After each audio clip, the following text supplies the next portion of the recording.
like never before.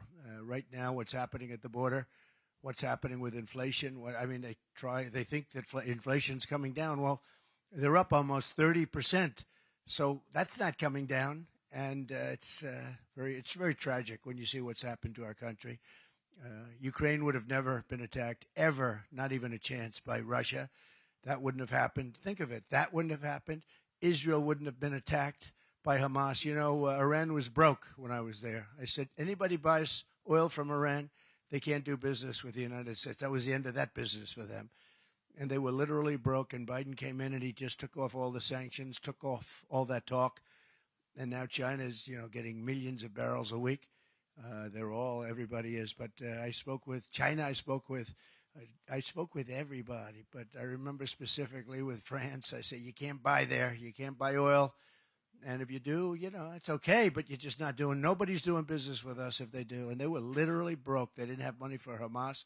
They didn't have money for Hezbollah. They didn't have money to fight a war or to hand out money. And I don't know if you remember that period of time, but everybody was complaining, like in that world, that there's no money coming out of Iran anymore because they didn't have any money.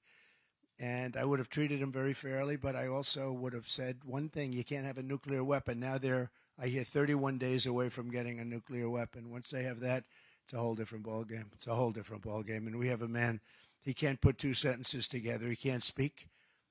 Although yesterday he tried to play tough guy. I'm a threat to democracy. He's a threat to democracy because he's incompetent. He's incompetent. And a lot of people said, that's going to be their theme, that I'm a threat to democracy. They're screwing with our elections. They're doing things that nobody's ever done before in terms of weaponization with DOJ, with FBI. I got indicted more than Al Capone. You don't know. You're too young to know Al. Do you know Alphonse Capone with the Scarface? You ever hear of the movie Scarface? This was a seriously tough guy. He got indicted fewer than me. And I got indicted very quickly. Boom, boom, boom. I talked about the election. Oh, gee, you're not allowed to do that. Every Democrat, they're still talking about 2016.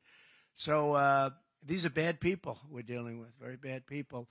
And it came out loud and clear. They can't talk about anything else. He can't talk about it because he's got no achievements. What does he have? He's got the worst border in history. He has a terrible economy that's inflation-ridden, that if you take off inflation, the economy is a disaster. You deduct inflation. And I think you can say this, and a lot of people are saying it, the only reason the stock market's good is people think I'm going to win because I'm leading in all the polls. And if I win, the stock market is good. The stock market was great with me, but more importantly, the economy was great.